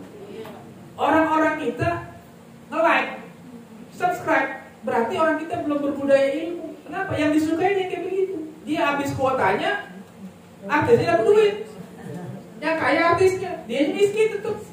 Dia ngeliatin videonya, wih kaya, wih jalan-jalan ke sana. Dia mah nggak ngapa-ngapain, tetap aja di bakalan nongkrong aja nggak jelas. Karena tidak berbudaya ilmu. Masyarakat yang berbudaya ilmu itu yang dihargai ulamanya, ahli ilmunya. Dia suka pada ahli ilmu. Ada ahli ilmu datang, dia dekati. Nah itu baru masyarakat berbudaya ilmu. Itu yang kita hidupkan harusnya. Ya. Yang keempat, budaya ilmu itu baik dalam pribadi atau masyarakat juga punya ciri yang tidak mengiktiraf sifat jahil, bebal, dan anti ilmu. Mengiktiraf itu mengakui. Jadi dalam masyarakat yang berbudaya ilmu itu sifat jahil, bodoh gitu ya, bebal, anti ilmu itu ditolak, nggak diterima. Jadi jangan kita angkat satu kebodohan menjadi apa ya? Jadi satu kebaikan. Kebodohan itu jelek, harusnya dihilangkan. Itu namanya jahil. Kemudian dalam diri dan masyarakat budaya ilmu akan menolak dan membenci pandangan, pernyataan serta amalan yang tidak berasaskan ilmu dan kebenaran tanpa mengambil kira kedudukan atau warna kulit pelakunya. Jadi kaitannya ilmu dengan kebenaran. Masyarakat yang berbudaya ilmu itu akan selalu berpihak pada kebenaran. Gak peduli siapa yang mengatakan, gak peduli siapa yang menyampaikan. Kalau dia benar, wajib diterima. Ya, meskipun itu datang dari orang yang berbeda pandangan dengan kita. Yang namanya kebenaran wajib untuk diikuti. Lalu menolak kebenaran, nah disitulah awal kehancuran kita. Jadi orang yang berbudaya ilmu itu harus siap menerima kebenaran. Ya. Dari dulu para ulama kita biasa begitu. Dia berdebat nih sama orang. Begitu lawan debatnya benar diterima. Oh iya, Anda benar, saya salah. Begitu. Tapi kalau sekarang terjadi debat usir. Nggak mau menerima kebenaran. Ya. Karena apa? Yang dicari bukan kebenaran, tapi pembenaran. Ya susah kayak begitu. Yang diundang juga bukan orang-orang berilmu kadang-kadang dalam debat. Kalau dulu perdebatan itu yang hadir ahli ilmu. Jadi yang nonton juga dapat manfaat. Ya sekarang apa itu ilmu? Definisi ilmu nih. Kalau kita ditanya ilmu itu apa sih? Ilmu itu definisinya banyak sebenarnya nih. Definisi ilmu itu kalau di bukunya Rosenthal tadi yang saya kutip orang barat itu ada 100 lebih definisi ilmu. Banyak ya, tapi saya ambil satu aja di sini. Ilmu kata Prof. Alatas itu adalah tibanya makna dalam jiwa dan sampainya jiwa pada makna. Ngerti nggak? Enggak. Ini bahasa falsafah memang. Bahasanya agak filosofis. Ya, maksudnya tibanya makna dalam jiwa itu apa? Ketika apa yang kita pelajari itu bisa masuk ke dalam jiwa. Itu namanya tibanya makna dalam jiwa. Dan sampainya jiwa pada makna. Dan kemudian setelah datang kita terima, sesuatu itu bertambah maknanya buat kita. Itu namanya ilmu. Ya. Kita lihat nanti. Jadi kalau di sini dikatakan ilmu itu menurut Prof. Alatas itu tentang makna. Benda, fakta, peristiwa dan lain-lain dikatakan diketahui seorang jika dia bermakna. Misalnya benda. Benda. Ini oke. Laptop ya. Laptop ini kan benda nih. Orang yang punya ilmu tentang laptop, maka dia akan dadanya, jiwanya menerima bahwa laptop ini sesuatu yang bermanfaat. Gitu kan? Karena dia punya ilmu, jadi sampai makna itu pada jiwa dia. Dia tahu laptop ini adalah alat untuk dia menulis. Sampai itu makna pada jiwanya. Lalu jiwanya sampai pada makna setelah dia paham, dia manfaatkan laptop itu untuk kebaikan. Ya, oh karena laptop ini untuk nulis, dipakailah untuk nulis yang baik-baik. Itu namanya orang itu berilmu. Tapi kalau ada anak yang belum paham ilmu, dia punya laptop, tahu laptop itu alat untuk nulis, tapi dipakai main game. Ada maknanya kalau laptop itu? Gak ada, lalai. Berarti dia belum punya ilmu yang benar tentang laptop tadi. Gitu ya. Itu namanya tidak sampai pada makna jiwanya itu. Atau ibu punya handphone masing-masing kan? Apa manfaat handphone itu? Handphone itu untuk komunikasi, untuk yang baik-baik. Kalau ibu manfaatkan, bapak manfaatkan handphone itu untuk baik-baik, itu namanya maknanya sampai pada jiwa. Dan jiwa bapak ibu bisa memahami makna itu, sehingga semakin bermakna. Tapi kalau tidak, handphone hanya dibuat game, hanya dibuat chat, nah itu dia tidak punya ilmu tentang sesuatu itu. Fakta juga begitu. Peristiwa, ya, peristiwa. Orang yang punya ilmu, itu peristiwa itu punya makna. Jadi bukan dianggap peristiwa biasa. Ya, peristiwa-peristiwa besar itu bukan dianggap peristiwa biasa. Dia punya ilmu, dia tahu ini punya makna buat saya. Peristiwa-peristiwa apa? Banyak dalam kehidupan kita. Itu ada maknanya. Makanya kucing tidak tertarik dengan uang. Kenapa? Karena makna uang tidak mencapai jiwa kucing. Ya, kucing dikasih duit ngambil nggak? Enggak. Tapi dikasih ikan baru dia ambil. Nah, jadi kalau kasih duit nggak, karena dia nggak nangkep ini apaan gitu, kata kucing itu nggak apa. Ya. Kucing jajan mau Ustaz. Iya. Tapi kucing nggak ngerti benda itu. Jiwa kucing juga tidak mampu mencapai makna uang. Jadi kucing terbatas sekali. Makanya nggak bisa tuh ya kucing dibilang punya ilmu tuh nggak bisa, karena ada hal-hal yang dia sangat terbatas. Dia cuma punya insting, kalau kata kita punya insting. Ya, tapi kucing masih lumayan, meskipun nggak punya ilmu, nggak punya akal kayak manusia, tapi masih punya insting dan masih punya rasa malu. Ya, sebab kucing itu kalau dia makan ikannya dikasih sama kita, dia makannya khusyuk.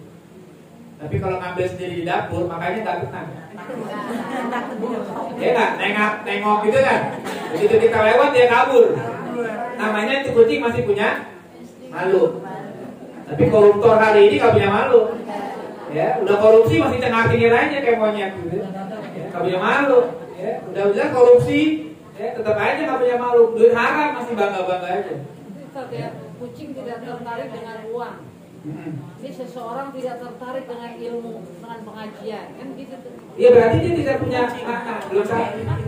Kayak sama kucing. Iya gitu kira-kira ya. Oke, nah kemudian kaitan dengan makna tadi dengan jiwa. Ibnu Athaillah nih bilang ini. Kata beliau, urudul imdad bihasabil isti'dad wa syuruqul anwar ala hasabi safail asrar. Datangnya anugerah Allah sesuai dengan tingkat kesiapan, dan terbitnya cahaya sesuai dengan kejernihan jiwa. Apa maksudnya? Maksudnya, kalau kita pengen dapat ilmu, kita harus punya persiapan. Jadi kita nggak boleh pasif. Jadi yang namanya kita yakin, saya tanya, ilmu datangnya dari siapa? Dari Allah. Yang kasih ilmu siapa? Allah. Betul, tidak salah. Tapi bukan berarti kita nganggur. Bukan berarti kita diem aja. Ah, waktunya pinter mah pinter. Nggak begitu. Itu namanya nggak punya persiapan. Ah, jadi kita yakin ilmu datang dari Allah. Tapi kita kudu nyiapin diri dengan apa? Belajar. Itu begitu. Itu namanya urudul imdad bihasabil isti'dad. Kalau kita nggak punya persiapan, bingung. Ya. Kemudian syuruqul anwar ala hasabi safail asrar. Terbitnya cahaya sesuai dengan kejernihan jiwa. Kedua, dalam menerima ilmu itu kita harus bersihin jiwa kita. Jangan kotor. Jangan sampai hati kita itu sombong. Jangan sampai hati kita itu riya. Jangan sampai hati kita itu hasad. Kalau begitu ilmu gak mau datang. Makanya para ulama kita itu mengajarkan apa? Bersihin hati, tazkiyatun nafs. Itu supaya dapat ilmunya enak. Ya, kalau enggak susah dapat ilmu tuh. Para ulama kita dulu maaf ya Bapak Ibu. Kenapa dalam tradisi pesantren klasik dulu tradisional tuh, anak-anak yang ngaji sama kiai itu kadang-kadang nggak disuruh ngaji langsung, suruh bersihin apa? Kandang, suruh nimba sumur. Ngapain? Kok nggak diajarin? Itu lagi dididik supaya hatinya ikhlas. Itu lagi dididik supaya hatinya nggak sombong. Dia mau ngerendahin diri dia dulu. Baru setelah dia udah mengakui itu, baru masuk ilmu tuh gampang. Begitu. Kenapa dalam tradisi pesantren itu ada tradisi khidmat tuh kayak begitu sebenarnya. Supaya ilmu lebih cepat masuk. Tapi kalau diacuhkan dia nggak mau, dia sombong, nggak dapat ilmu. Makanya hati-hati tuh. Sekarang ada orang nitipin anaknya di sekolah merasa udah bayar mahal, sombong, nggak dapat ilmu anaknya. Saya udah bayar mahal di sini. Kan ada begitu. Nah itu gak dapat ilmu tuh bakalan anaknya. Kenapa? Sombong. Orang tuanya sombong, anaknya ditanya merasa sombong, gak bakal dapat ilmu. Kalau dibilang dapat ilmu, gak bakal berkah ilmunya. Makanya jangan sombong. Kita tundukkan hati kita untuk dapat ilmu. Kalau hati kita kotor, udah gak bakal bener deh pokoknya. Ya, jadi jangan pernah sombong. Biar kata kita bayar gurunya, gak bakal bisa kebayar ilmu itu. Yang kita tuh kalau bayaran di sekolah atau gimana, itu bukan bayar ilmunya. Ilmunya gak bakal kebayar. Sampai kapan pun gak bakal kebayar. Makanya jangan mentang-mentang duit banyak ya. Saya udah bayar mahal di sini. Maunya saya enaknya aja, gurunya diatur-atur. Nah itu gak benar. Ya, itu gak benar kayak gitu. Makanya dibilang gini. Ada lagi nih. Rubbama waradat alaikal anwar. Fawajadat qalbaka mahsyuwan bisuwaril athar. Fartahalat min haitsu nazalat. Ini kata-kata Ibnu Athaillah nih. Seru sebenarnya nih. Ada kalanya cahaya mendatangimu, ilmu nih. Namun hatimu penuh dengan gambaran makhluk. Akhirnya cahaya itu kembali ke tempat semula. Ada kalanya tadinya ilmu pengen masuk ke hati kita. Begitu pengen masuk, penuh di hati kita. Akhirnya dia pikir, tempat gue di mana nih? Gak muat, gak ada. Di sini, jadi ini maksudnya apa? Kalau belajar harus fokus. Jangan banyak pikiran. Kalau banyak pikiran, paham apa enggak? Nggak bakal paham. Bukan ilmunya nggak mau datang, ilmu udah mau datang, tapi pikiran kita lagi kemana-mana. Ini, wah itu nggak bisa tuh. Jadi kata ilmu, saya nggak punya tempat di situ, saya balik lagi aja. Itu kenapa kadang-kadang kita belum paham ilmu gara-gara kita ini nggak fokus. Tapi kalau kita fokus, kita bisa dapat banyak hal. Beneran, kalau kita fokus itu dalam waktu sebentar kita bisa banyak dapat. Kalau nggak diganggu. Ya, itu yang kedua. Makanya kata Ibnu Athaillah apa? Farrigh qalbaka minal aghyar yamlahu bil ma'arifi wal asrar. Kosongkan hatimu dari segala sesuatu. Niscaya Allah akan mengisinya dengan sejumlah ma'rifat dan rahasia. Kosongin hati kita. Jangan ada kesibukan-kesibukan yang lain. Lagi belajar, itu jangan mikirin macam-macam. Jangan mikirin kondangan gitu aja. Ngaji aja dulu, kondangan ntar. Kalau lagi ngaji mikir, kondangan Ustaz apa bang, begini belum kelar gini. Ya udah kagak dapat. Kosongkan pikiran kita, udah fokus ngaji. Ya, ntar waktunya kelar berangkat dah. Ya, supaya apa? Allah isi nanti tuh ma'rifat, ilmu dikasih, rahasia-rahasia yang tadi kita nggak tahu jadi tahu. Kenapa? Karena kita udah fokus. Jadi belajar itu memang butuh fokus. Nggak bisa belajar tapi pikiran kemana-mana. Makanya saya suka bilang ke murid saya, santri-santri, saya bilang, makanya kalau lagi belajar jangan pada pacaran. Tuh kalau pacaran jadi kagak fokus. Ya nggak? Lagi belajar berantem sama pacarnya. Udah, males belajar. Besok ujian. Lagi berantem sama pacarnya, pusing. Udah nggak benar, makanya udah jangan pacaran. Udah selama masih nuntut ilmu, belajar yang benar. Ntar jodoh nggak bakal kemana-mana. Kalau memang jodoh, dia kata jauh, nanti ada jalannya ketemu. Ya kata depan mata kita, kalau bukan jodoh nggak bakal. Ya udah, makanya belajar, fokus. Kalau orang-orang yang suka pacaran itu udah nggak bakal bener, nggak bakal keisi hatinya dengan pengetahuan dari Allah Subhanahu Wa Taala. Nah ini pentingnya kita fokus ketika belajar. Nah kemudian kalau bicara ilmu itu nggak berdiri sendiri. Artinya ilmu kita belajar bukan cuma untuk tahu, tapi ilmu itu harus berkaitan dengan adab, harus berkaitan dengan kebenaran, harus berkaitan dengan amal, harus berkaitan dengan keyakinan dan lain-lain, masih banyak nih. Ya, saya cuma ambil 4 ini aja. Artinya apa? Kalau kita belajar, semakin dapat ilmu harus semakin beradab. Kalau kita belajar harus semakin banyak amal yang baik. Berilmu semakin membela kebenaran. Ya, berilmu semakin kuat keyakinan kita. Begitu, jangan malah berilmu makin ragu. Ya, nah itu salah. Jadi ilmu itu jangan dipisahkan dengan yang ini semua. Ini berkaitan banget. Ya, nah itu namanya kaitan ilmu. Kemudian Bagaimana seorang dapat ilmu? Caranya nih, ini namanya epistemologi kalau dalam ilmu filsafat ya. Ini cara orang dapat ilmu yang disepakati oleh para ulama lewat 3 ini salurannya. Masing-masing ada tempatnya ya. Panca indera. Kita bisa dapat ilmu lewat panca indera. Ilmu yang mana? Ilmu yang empirik namanya, ilmu yang terindera, yang sifatnya fisik. Ya, bapak, ibu kalau pengen bedain garam sama gula diapain? Itu cukup untuk ilmu itu. Ya, mau bedain kucing sama gajah, ya lihat aja. Kalau yang belalainya panjang apa? Udah cukup. Gak usah nyari gajah di Quran. Gak usah nyari ayat gajah di Quran, di hadis, gak usah. Nggak perlu itu, karena objek yang diketahuinya bukan itu. Ini sumber ilmu. Jadi itu ilmu. Jadi bukan ilmu. Ya, kita bisa membedakan penciuman kita, ada yang wangi, ada yang bau, itulah hidup. Itu panca indera. Tapi itu hanya untuk hal-hal yang sifatnya terindera. Ada hal yang dia nggak bisa. Ya, panca indera nggak bisa untuk hal yang sifatnya lebih tinggi, maka pakai sumber yang lain. Akal. Ya, akal boleh kita pakai. Ada saluran akal untuk ilmu itu ada. Contoh misalnya, ini ada air ini penuh. Tadinya penuh. Begitu saya tinggal pergi, tinggal setengah. Mata kita nggak ngeliat, tapi akal kita terima nggak air ini diam sendiri atau berubah sendiri? Nggak bakal terima. Akal sehat pasti ada yang ngapa-ngapain ini. Ada yang minum, ada yang nuang, ada yang buang, kan begitu kan? Itu akal. Tapi kan kita nggak lihat betul, tapi secara akal nggak mungkin dia bergerak sendiri. Itu ilmu. Ya, makanya ada dalil akli kalau orang belajar itu. Tapi sekali lagi, ini masing-masing ada tempatnya. Tidak semua bisa ditangkap panca indera, tidak semua bisa ditangkap akal. Ada keterbatasan. Maka kita jangan menolak akal, jangan menolak panca indera, tapi juga jangan membebaskan mereka.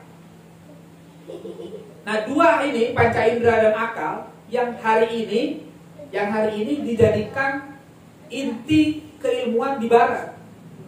Orang barat itu sekarang hanya mengambil 2 ini saja, panca indera dan akal saja, yang kemudian dikenal dengan filsafat positivisme. Kalau belajar filsafat nih, karena ada filsafat positivisme. Jadi maksudnya apa? Orang barat itu hanya menerima kalau terindra dan masuk akal. Makanya buat mereka Tuhan tidak ada. Karena Tuhan tidak terindra. Karena bagaimana memahami Tuhan secara akal, bingung mereka. Nggak sampai. Akhirat fiktif kata mereka. Kenapa? Karena akhirat nggak kelihatan. Ya, bagaimana akal memahami akhirat? Susah. Nah, orang barat yang sekarang ini banyak terpengaruh namanya filsafat positivisme. Kita menerima panca indera sesuai dengan kapasitasnya. Menerima akal sesuai kapasitasnya. Kenapa? Karena panca indera bisa salah. Sesekali bisa salah. Contoh, kita kalau melihat bulan, kelihatannya kecil atau gede? Kecil. Tapi sebenarnya, nah itu panca indera itu ada keterbatasan. Ya kan? Kita punya pendengaran, iya. Seberapa jauh bisa kita dengar? Ada keterbatasan kan? Semakin jauh kita nggak dengar. Terlalu kecil nggak dengar. Terlalu kencang nggak dengar juga kita pun nggak. Jadi ada keterbatasan. Ini kalau seandainya dibahas panjang sebenarnya ini epistemologi ini.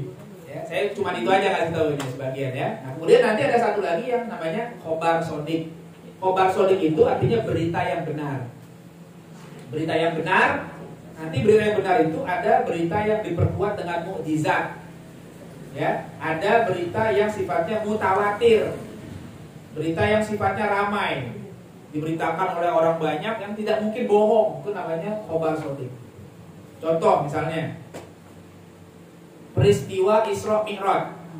Ya. Secara panca indera kita pernah lihat nggak? Nggak pernah. Secara akal ada nggak? Mungkin ada, mungkin tidak. Akal kita masih bersifat mungkin ketika itu. Kalau pakai akal doang, ya bisa jadi ada, bisa jadi nggak ada. Tapi Allah menyampaikan berita bahwa pernah terjadi Isra Mi'raj. Maka orang yang beriman menganggap itu ilmu dan itu kebenaran yang kita tolak. Nah, orang Barat nggak sampai ke sana.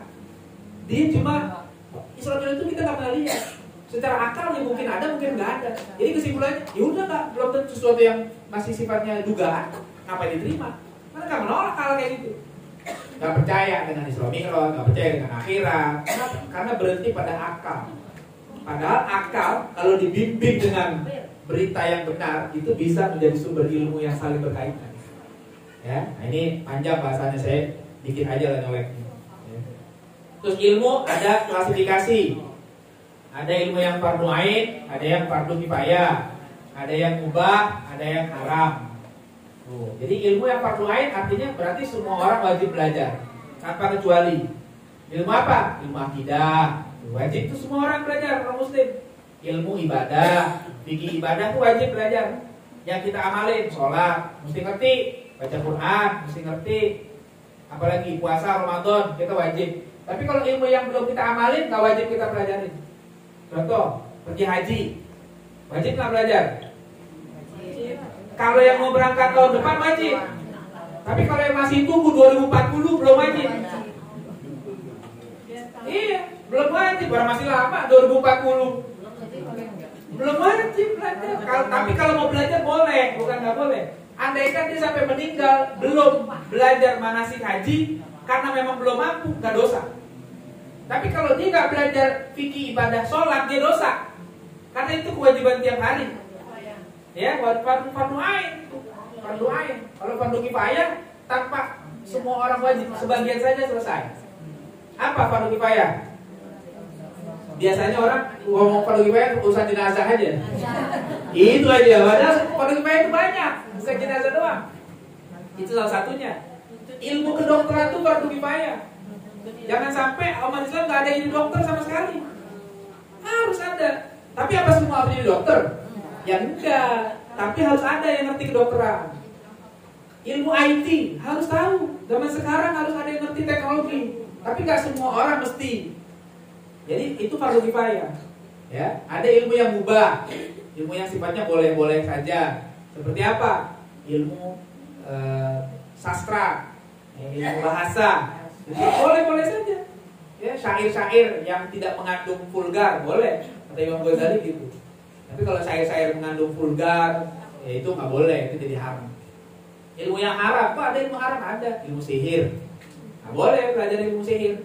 Ya, ilmu apa lagi? Ilmu bintang, ilmu astrologi, ilmu ramal, menunjuk. Ya, wah nih kalau begini nanti bakalan begini, bakalan begini. Ya, itu nanti bisa merusak akidah. Macam gitu ya. Oke, nah itu ini namanya klasifikasi ilmu. Nah ini contoh saya gambarin perbandingannya antara ilmu fikih dan kedokteran saja contohnya ya, supaya kita bisa meletakkan ilmu dengan benar. Secara ontologi itu kan apa? Apa sih ilmu fikih? Ilmu fikih itu kan ilmu tentang hukum syariat, ya kan? Kalau ilmu kedokteran kan ilmu tentang kesehatan badan, ya kan? Beda kan? Dari itu aja udah beda. Satu ngurusin hukum syariat, satu ngurusin badan. Mana yang lebih tinggi? Hukum syariat atau badan? Hukum syariat lebih tinggi. Sehingga kedudukan fikih harus di atas kedokteran. Tapi bukan berarti kedokteran diabaikan, tidak. Kedokteran itu penting. Secara epistemologi, secara sumber, ya. Ilmu fikih dasarnya apa? Wahyu. Kita belajar fikih itu berdasarkan Quran, berdasarkan hadis. Kalau kedokteran bukan. Kedokteran itu berdasarkan percobaan.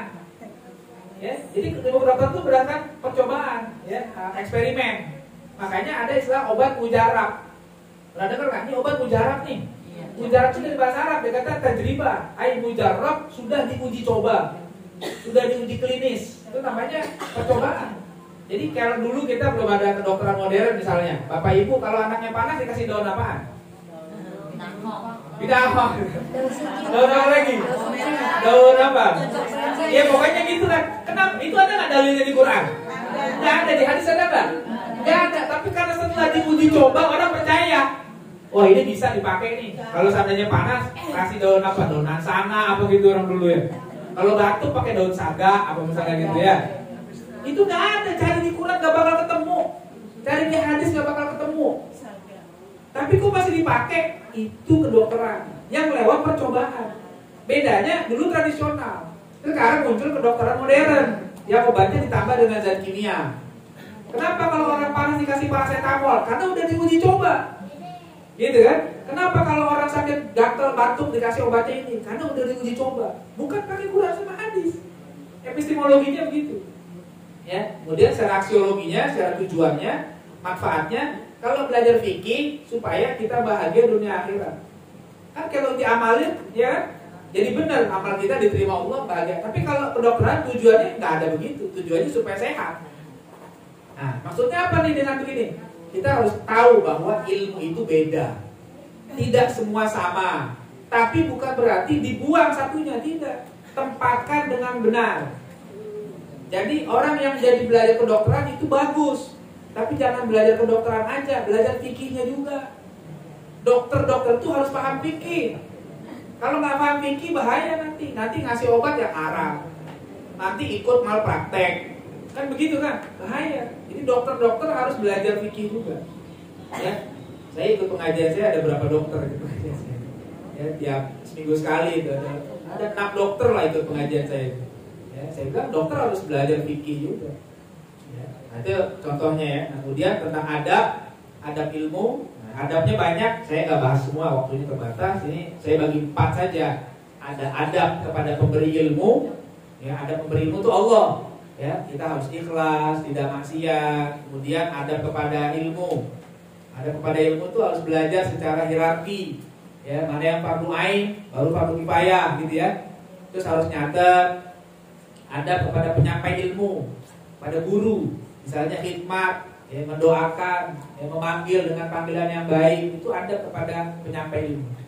Dan adab kepada sesama penuntut ilmu, jangan sombong. Ya, kalau ada perbedaan, jangan berantem. Ya, kan biasa tuh namanya teman ngaji, karena kamu begini, ya biasa aja. Selama masih beda-beda biasa, nggak usah berantem, gitu ya. Ini adab. Ya, kalau mau dibahas panjang nih, semuanya banyak Pak ya. Saya nggak bahas semua. Nah, terakhir tradisi ilmu. Tradisi ilmu kita harus tahu nih. Ya, tradisi ilmu dalam Islam itu banyak. Ya, mulai dari membaca. Ya, jadi kita kalau pengen hidupin ilmu, jangan lupa baca. Harus rajin baca. Ya, ayat pertama juga bunyinya Iqra. Ya, ayat pertama bunyinya apa? Iqra, bacalah. Ya, terus tradisi ilmu apa lagi? Menghafal. Ya, kita ngapal. Kalau kita ada yang bisa kita hafalin. Ya, kita bisa hafal Quran, kita bisa hafal hadis, kita bisa hafal kitab para ulama, bisa menulis, ya, kemudian menerjemahkan. Itu juga tradisi dalam Islam. Ya, ada mensyarah itu menjelaskan. Ya, ada meringkas, ya, yang tadinya besar diringkas jadi kecil. Terus ada muzakarah. Muzakarah itu diskusi, ya. Kita diskusikan ilmu, terus meriwayatkan, kita riwayatkan ilmu, meneliti, tafakur, khidmat, rihlah ilmiah. Itu bagian dari tradisi ilmu dalam Islam. Jadi kalau kita ngaji nih, kita bisa aja melakukan semuanya ini. Ya, kalau serius terus bisa, bukan cuma baca, menghafal, menulis, semuanya bisa kita lakukan sampai rihlah. Rihlah ilmiah bukan jalan-jalan ya, bukan jalan-jalan biasa, tapi benar-benar jalannya itu ada muatan ilmu. Ya, kayak ulama-ulama dulu jalan kemana-mana itu ada ilmu. Bahkan sejarawan kita banyak yang jalan-jalan tapi jadi memoir. Ibnu Jubair, ya, terus ada lagi Ibnu Battuta, ya, jalan seluruh dunia. Tiap datang kemana-mana dicatat peristiwa yang ada, begini, akhirnya jadi rujukan untuk mengetahui keadaan berbagai negara. Sekarang orang jalan-jalan cuma fotonya doang, selfie, tapi nggak ada keterangan captionnya cuma gitu, lagi apa nih? Nah, ya di status aja cuma itu apa lagi healing. Tapi nggak ada makna, cuma itu aja. Kalau dulu ulama mencatat betul-betul, digambarkan, oh begini kejadian ini, begini ada peristiwa ini, sehingga orang dapat apa? Dapat informasi. Ya, wallahu a'lam, itu aja yang bisa saya sampaikan. Mohon maaf kalau ada kekurangan. Silakan kalau masih ada waktu bertanya ya. Ada ulama gitu ya, dia memang ilmunya mumpuni, malah mungkin lebih di atas orang-orang luar. Tapi kadang ilmunya itu untuk dimanfaatkan penguasa, itu akal atau hatinya yang mati. Iya, betul. Betul, Malah betul. ilmunya lebih. Iya, betul. Itulah fenomena ulama yang jahat yang dikritik oleh Imam Ghazali itu ulama su, ulama yang jahat yang kemudian dulu akhirnya jadi kaki tangan penguasa yang zalim. Itu ya, akhirnya dimanfaatkan. Jadi bukan berarti kita nggak boleh berhubungan dengan penguasa, boleh, tapi kita harus tetap punya prinsip. Ya, Imam Ghazali itu menulis Ihya Ulumuddin itu sebenarnya untuk para ulama. Yang pertama itu bukan untuk orang awam. Makanya itu kan kalau boleh dibilang dalam kitab Imam Ghazali itu kitab yang terbesarnya itu. Karena yang diperbaiki pertama ulamanya. Karena dia menyaksikan sendiri ulama di zaman itu banyak yang jahat. Bukan jahat. Jadi tujuan belajarnya supaya dapat kedudukan di tengah penguasa. Ya, dengan apa? Dengan main debat-debatan, kemudian dia cari perhatian apa, sehingga nanti dia dekat sama penguasa, dapat kedudukan, dapat uang. Ini bukan karena Allah. Imam Ghazali itu menganggap ini kerusakan yang sebenarnya. Akhirnya dikritik sama dia. Nah, yang mengkritik itu ya tadi resikonya nggak ada masuk penjara dan sebagainya. Iya. Jadi sebenarnya bagaimana hubungan ulama dengan penguasa? Sebenarnya kalau berjalan benar nggak masalah, Mbak. Bisa dua-duanya, karena akalnya kalau dalam Islam itu akal harus connect memang sama hati. Ya, kalau akalnya juga nggak bisa mikir dengan benar, dia kan tahu itu salah, tapi dia tetap ikutin aja. Berarti akalnya juga nggak berfungsi. Iya, betul. Akalnya rusak, hatinya apalagi kayak begitu. Makanya kita diperintahkan supaya betul-betul insaf. Ya. Dia belajar itu untuk menjadi diri kita baik. Dan ujiannya banyak memang belajar itu. Nanti tawaran-tawarannya banyak. Tawaran-tawaran menggiurkan dari sana, dari sini banyak. Jadi kalau kita tidak hati-hati, tidak sabar, ya bisa hilang. Kita juga bisa kena masalah yang sama. Iya. Ya itu yang perlu diwaspadai oleh kita lah. Jangan sampai kita jadi kategorinya ulama dunia. Mau dibilang enggak. Ya silakan kalau masih ada. Itu udah pengen makan. Silakan. Bapak juga boleh Pak. Silakan Pak kalau barangkali ada yang disampaikan. Ada? Masih ada? Atau sudah cukup kenyang? Katanya santapan rohaninya udah nih, tinggal santapan. Jadi silakan Ibu. Ustaz, mau ingin saya tanyakan, kan kalau kita dalam keadaan safar kan kita boleh jamak asal sholatnya. Nah, itu ada yang berpendapat harus sekian kilometer, ada juga yang berpendapat tidak perlu ada kilometer gitu. Jadi siap namanya kita ada keluar rumah itu udah safar, walaupun jaraknya cuma ke Depok gitu, itu udah boleh jamak di kosong. Itu gimana Ustaz? Pendapat yang mu'tamad yang banyak diikuti mayoritas ulama, safar itu untuk jalan jauh. Jadi yang namanya qasar jamak itu untuk safar. Yang safarnya memang jaraknya itu harus ditentukan, bukan jalan-jalan. Kalau dia tidak jalan jauh, bukan safar, namanya mukim. Islam mukim itu dia tetap di daerahnya sendiri. Tapi yang namanya safar itu memang pasti jalannya jauh. Bahkan mayoritas ulama menetapkan jarak itu minimal 80 lebih. Ada kalau mau lebih hati-hati ambil jarak yang lebih jauh. Ada yang ambil bilang 90. Jadi kita dalam menyikapi perbedaan pendapat yang ada di kalangan ulama, kalau saya pribadi ya, saya lebih mengambil pendapat yang lebih hati-hati. Jadi kita kalau masih cuma jalan ke Depok mendekat belum safar itu. Kalau menurut saya, kalau berada pandangan ulama, ya, tapi biasanya pandangan itu bukan pandangan jumhur, pandangan minoritas. Sedangkan mayoritas nggak begitu. Jadi kalau kita mau berangkat kemana-mana, lihat berapa meter, berapa kilometer. Kalau jauh mencapai lebih dari 80-an itu safar. Nah kita boleh sholat di jamak di qasar setelah keluar dari rumah.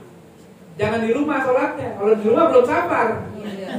Ya masih di rumah. Jadi keluarlah.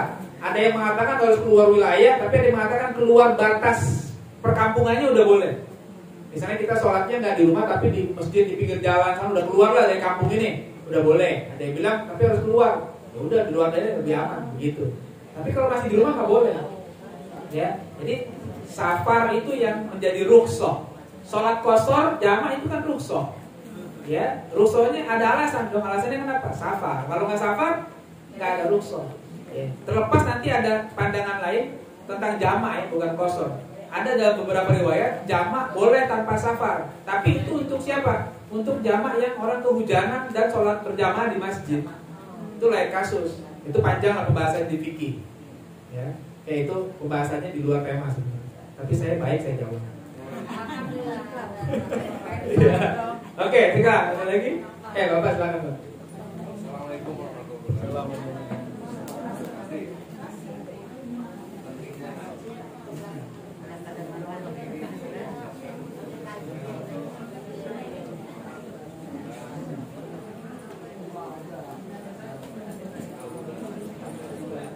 Jadilah ya.